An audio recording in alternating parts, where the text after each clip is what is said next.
Abraão era um velho coveiro que trabalhou durante toda a sua vida em um pequeno cemitério.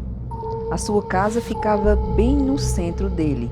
Como ele convivia com os mortos diariamente, nunca teve medo de assombrações. Ele sequer acreditava em fantasmas.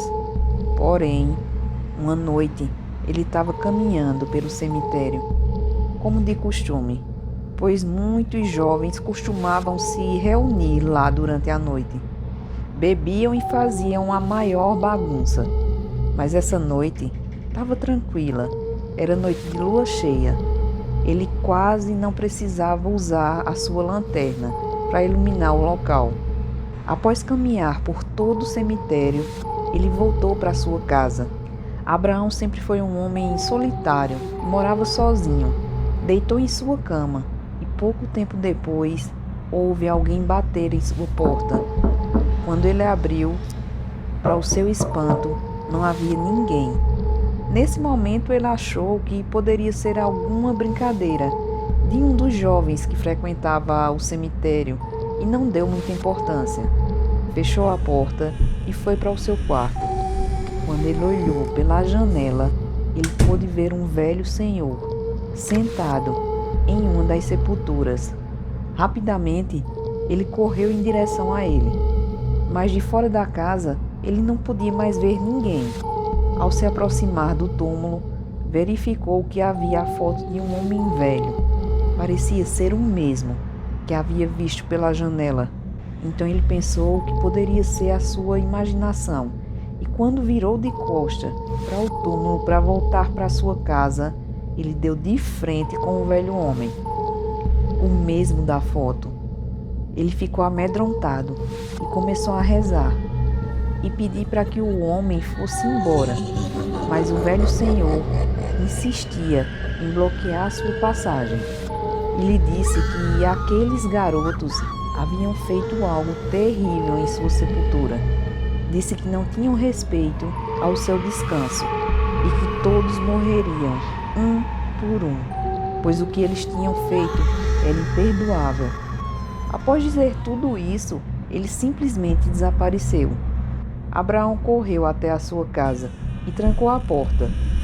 Não conseguiu mais dormir durante toda a noite. No dia seguinte, um carro funerário entrou no cemitério e foi direto até a capela onde eram realizados os funerais. Os funcionários preparavam o velório e quando ele entrou na capela, ficou espantado ao ver que o corpo que estava ali era de um dos jovens que frequentava o cemitério. Aos poucos, parentes e amigos do jovem chegavam para o funeral. Os outros dois jovens que costumavam frequentar o cemitério, outro garoto e outra garota, também chegaram pouco tempo depois. Foi então que Abraão se dirigiu até eles e perguntou o que eles haviam feito no túmulo do velho senhor. Os jovens ficaram espantados com a pergunta do coveiro e se recusaram a responder.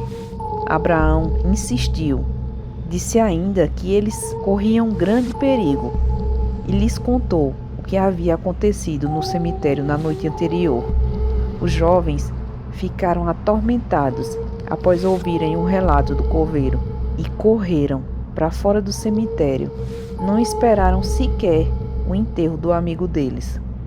Após o jovem ser enterrado, Abraão voltou para sua casa, tomou banho e, ao entrar em seu quarto, pôde observar o fantasma do velho sentado em sua sepultura. Ele sorria de uma forma assustadora e sarcástica. Passaram-se alguns dias e nada de estranho aconteceu no cemitério. Porém, uma certa manhã, o carro funerário entrou no cemitério. Dessa vez, quando ele entrou na capela, observou que os funcionários da funerária colocaram um caixão lacrado na capela. Após alguns minutos, ele pôde ver um quadro que foi posto ao lado do caixão. A fotografia era do outro garoto. Ele acompanhou todo o funeral, aguardando que a garota aparecesse. Porém, o corpo foi enterrado e ela não apareceu. No dia seguinte, pela manhã, a garota bateu em sua porta. Ela chorava muito e implorava pela ajuda do coveiro, pois ela sabia que seria a próxima. Abraão falou que só poderia ajudar se ela contasse o que eles haviam feito na sepultura durante aquela noite.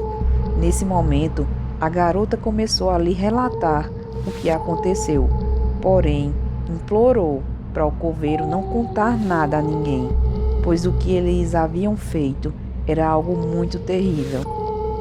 A garota disse chamar-se Carla.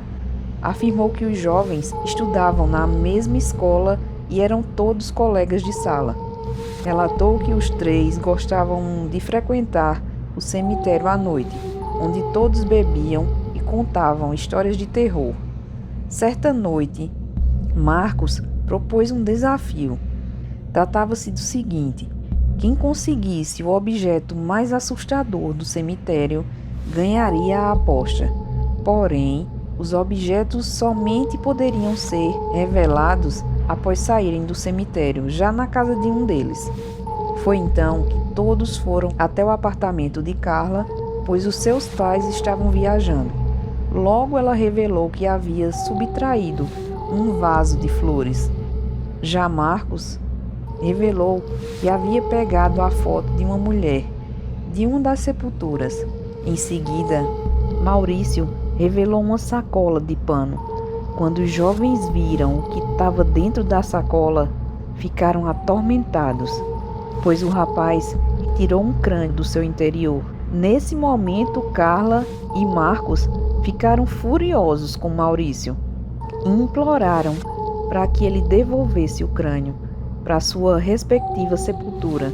Ele logo concordou, bem como todos eles decidiram devolver os objetos do cemitério.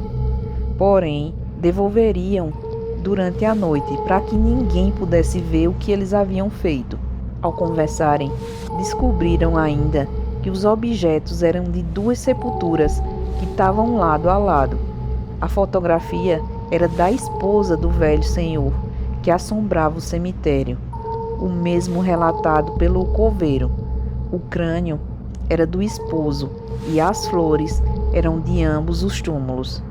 Alguns minutos depois, o telefone do apartamento de Carla tocou. Ela escutou a voz de uma mulher que perguntou se ela gostava de flores. Em seguida, ela perguntou se o seu amigo gostava de fotografias. Logo após, o telefone ficou mudo. Os jovens pensaram que aquilo poderia ser algum tipo de brincadeira, de alguém que poderia ter visto o que eles fizeram, mas ao mesmo tempo ficaram assustados ao imaginar que poderia ser a mulher da foto que estava sepultada no cemitério. Todos foram para suas casas. No dia seguinte, logo pela manhã, Carla recebeu uma ligação de Marcos, que lhe contou que Maurício havia sido encontrado enforcado pela sua mãe durante a madrugada em seu quarto. Os dois foram diretamente acompanhar o funeral de seu amigo. Ambos estavam inconformados e se questionavam o porquê Maurício havia tirado a própria vida. Nesse momento, o coveiro aproximou-se, conversou com eles e os dois saíram completamente assustados do cemitério. Passaram-se alguns dias e Carla não havia mais conversado com Marcos. Uma certa madrugada, Carla ouviu o barulho de sirenes, olhou pela janela e observou diversas ambulâncias e carros de polícia no prédio de Marcos, que era em frente ao seu. Em seguida, ela trocou de roupa e conseguiu entrar no prédio de Marcos durante toda aquela confusão. Ao aproximar-se dos paramédicos, ela se assustou ao ver que era o corpo de Marcos, que estava caído no local. Ele havia se jogado do 15º andar do edifício. Ele estava irreconhecível, pois a sua cabeça explodiu ao chocar-se contra o solo e havia miolos por toda a parte. Carla voltou muito triste e assustada para o seu apartamento. Não conseguiu dormir durante a noite toda. e não teve coragem de ir no funeral do seu amigo, mas decidiu procurar pelo coveiro. Ela não tinha outra alternativa e teria que contar o que eles haviam feito naquela noite, pois ela sabia que seria a próxima vítima. O coveiro perguntou onde estavam os objetos furtados do cemitério. Carla respondeu que eles estavam em um quarto, no piso térreo do seu prédio, onde alguns moradores usavam de depósito para guardar objetos. Ele disse para que ela os pegasse imediatamente e que retornasse ao cemitério. Correu ao seu prédio, colocou os objetos em uma sacola e retornou ao cemitério. Lá, acompanhada do coveiro, eles caminharam em direção às sepulturas. Lá ele colocou o crânio dentro do caixão do velho homem que estava violado. Em seguida, colocou a fotografia do túmulo da esposa do velho e colocou o vaso de flores já secas entre ambas as sepulturas. Porém, colocou também outro vaso com flores novas entre os túmulos. Nesse momento, o coveiro acendeu 2 velas e pediu para que Carla rezasse com ele, em pedido de perdão. Ao terminarem a oração emocionada, Carla pediu perdão em voz alta. Em seguida, uma forte brisa passou pelos dois, porém, as velas continuaram acesas e o coveiro disse que provavelmente eles teriam aceitado o pedido de perdão. Vários dias se passaram e muitos funerais foram feitos no cemitério. Abraão acompanhava todos e ficava aliviado ao saber que nenhum corpo velado era o de Carla. Algum tempo depois, ele recebeu a notícia de que ela estava viva e bem. Muitos anos se passaram do ocorrido.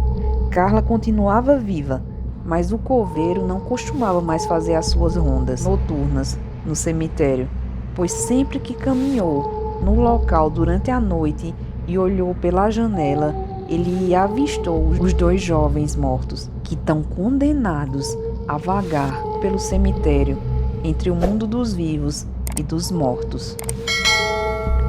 Bom, se você já pensou em pegar qualquer coisa do cemitério, eu vou logo avisando, não é uma boa ideia. O nosso vídeo agora vai ficando por aqui. Fiquem todos com Deus e até a próxima.